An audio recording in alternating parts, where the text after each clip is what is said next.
चलिए नमस्ते भारत में आगे बढ़ते और बात करते हैं उस ऐतिहासिक सरप्राइज की जिसका इंतजार देश बरसों से कर रहा है। सूत्रों के मुताबिक एक बड़ी खबर सामने आई है, जहां आज संसद की नई बिल्डिंग में प्रवेश करने के साथ एंटर करने के साथ महिला आरक्षण बिल को लेकर के कोई अपडेट आ सकती है और इसकी साक्षी बन सकती है नई संसद की बिल्डिंग। इसे लेकर के लंबे वक्त से इंतजार किया जा सकता था। इसमें क्या कुछ खास रहने वाला है और क्यों ये बात अब इस वक्त सामने आ रही है, समझिए इस रिपोर्ट से।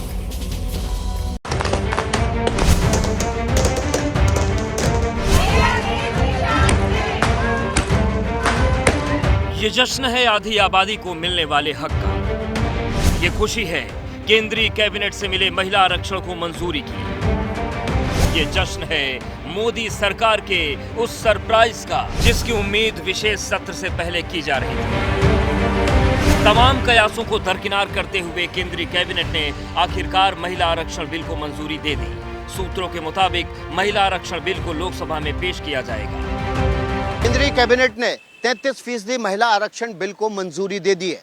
प्रधानमंत्री नरेंद्र मोदी की अध्यक्षता में हुई केंद्रीय कैबिनेट की बैठक में मोहर लग गई है। अब सरकार संसद भवन की नई बिल्डिंग में जब प्रवेश करेगी, नए सत्र की शुरुआत होगी, तो इसमें पहला बिल जो होगा वो होगा 33% महिला आरक्षण बिल। करीब 27 सालों से लंबित महिला आरक्षण विधेयक अब संसद के पटल पर आएगा। दोपहर 1 बजे महिला आरक्षण बिल को नई संसद भवन के लोकसभा में पेश किया जा सकता है, जिस पर विस्तार से बुधवार को चर्चा होगी। पिछले 27 सालों से महिला आरक्षण बिल अटका हुआ था। 2010 में इस पर कोशिश हुई थी तब उस समय राज्यसभा में ये बिल हो हल्ला हंगामे के बीच पास करा लिया गया था, लेकिन उसके बाद ये बिल लोकसभा में कभी भी पेश नहीं हो पाया। महिला आरक्षण को लेकर बीजेपी ने बड़ी तैयारी की है। सूत्रों के मुताबिक महिला आरक्षण बिल के दौरान अलग अलग राज्यों की महिलाओं को संसद की दर्शक दीर्घा में लाया जाएगा। बीजेपी के राष्ट्रीय अध्यक्ष जेपी नड्डा ने सांसदों को अपने अपने क्षेत्रों की महिलाओं को लाकर ऐतिहासिक क्षण का साक्षी बनाने का टारगेट दिया है, जिसके तहत अगले 3 दिन अलग अलग राज्यों की महिलाओं को लाया जाएगा। दरअसल महिला आरक्षण विधेयक पिछले 27 सालों से संसद में अटका हुआ है। महिला आरक्षण बिल पहली बार 1996 में पेश किया गया, जिसे 1998 में पास करवाने की कोशिश की गई, लेकिन विधेयक पास नहीं हो सका। इसके बाद 2008 में बिल को फिर राज्यसभा में पेश किया गया, लेकिन इस बिल को स्टैंडिंग कमेटी को भेज दिया गया। आखिरकार 2010 में ये बिल राज्यसभा में पास हो गया। अब बिल को आज लोकसभा के पटल पर रखा जाएगा। अगर लोकसभा में मोदी सरकार ने बिल को पास करवा लिया तो देश की तस्वीर बदल जाएगी। लोकसभा में 543 लोकसभा सीट हैं। ऐसे में बिल पास होता है तो महिलाओं के लिए 179 सीट आरक्षित हो जाएंगी। वहीं सभी राज्यों में विधानसभा की कुल 4123 सीटें हैं। ऐसे में बिल पास होता है तो महिलाओं के लिए 1361 सीटें आरक्षित होंगी। महिला आरक्षण को लेकर लोगों के मन में कई सवाल उठ रहे हैं कि अगर बिल पास हुआ तो बड़े राज्यों में महिला आरक्षण का सियासी गणित क्या होगा। लोकसभा सीटों के हिसाब से यूपी सबसे बड़ा राज्य है। ऐसे में लोकसभा की 80 सीटों में 26 महिलाओं के लिए आरक्षित हो जाएंगी, जबकि 403 विधानसभा सीटों में 133 सीट महिलाओं के लिए आरक्षित होगी। वहीं बिहार की 40 लोकसभा सीटों में 13 महिलाओं के लिए आरक्षित होंगी। बिहार विधानसभा की 243 सीटों की बात की जाए तो इसमें 80 सीटें महिलाओं के लिए होंगी। पश्चिम बंगाल की 42 लोकसभा सीटों में 14 और विधानसभा की 294 सीटों में 97 महिलाओं के लिए आरक्षित होंगी। मध्य प्रदेश की 29 लोकसभा सीटों में 10 और विधानसभा की 230 सीटों में 76 सीटें आरक्षण मिलने के बाद महिलाओं के लिए आरक्षित हो जाएंगी। राजस्थान की बात करें तो 25 लोकसभा सीटों में 8 और विधानसभा की 200 सीटों में 66 महिलाओं के लिए आरक्षित हो जाएंगी। सबसे खास बात यह है कि महिला आरक्षण बिल नई संसद में पेश होगा। ऐसे में इस बिल से जुड़ा हर जवाब भी जरूरी है।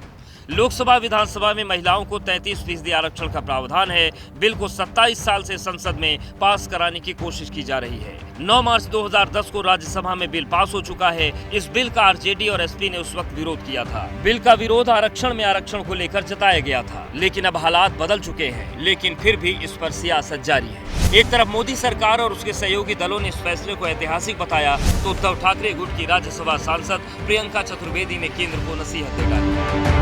ऑल पार्टी मीटिंग, उसमें यही जोर दिया गया था कि जो स्पेशल सेशन बुलाने की ज़रूरत पड़ी, ये क्यों पड़ी, और वो एजेंडा हमारे सामने साझा करें। पर केंद्र सरकार ने इसके बारे में कुछ नहीं कहा है। वहीं महिला आरक्षण को लेकर कांग्रेस ने केंद्र को राजीव गांधी की याद दिलाई। कांग्रेस ने सोशल मीडिया पर लिखा, राजीव गांधी जी चाहते थे कि देश की राजनीति में महिलाएं आगे आएं और मजबूती से भाग लें। उनका मानना था कि महिलाओं की सामाजिक और आर्थिक स्थिति मजबूत होनी चाहिए। लेकिन इन सब के बीच बिहार के पूर्व मुख्यमंत्री जीतन राम मांझी ने महिला आरक्षण को लेकर लिए गए फैसले पर पीएम मोदी की तारीफ की। महिलाओं का जहाँ तक सवाल है, अभी तक विकास नहीं पूर्णतः होने का कारण है कि उनको आरक्षण मिलना चाहिए।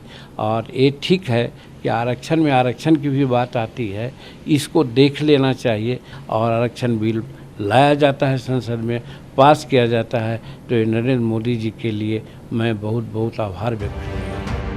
इस साल 5 राज्यों में विधानसभा और अगले साल लोकसभा चुनाव होने हैं। ऐसे में मोदी सरकार का ये मास्टर स्ट्रोक और बड़ा सरप्राइज माना जा रहा है। जैसे ही घड़ी का काटा दोपहर 2:30 पे आए, बबीता जी का दिल सास बहू साजिश के लिए मचल जाए। और ये है इनकी बहू, पूरे दिन ऑफिस की टेंशन हो जाए गॉन जब ये करें अपना फेवरेट शो फ्री टाइम पे ऑन। इनकी तरह आप भी देखिए अपना फेवरेट शो अपने टाइम पर और डाउनलोड कीजिए एबीपी लाइव ऐप अपने स्मार्ट टीवी पर।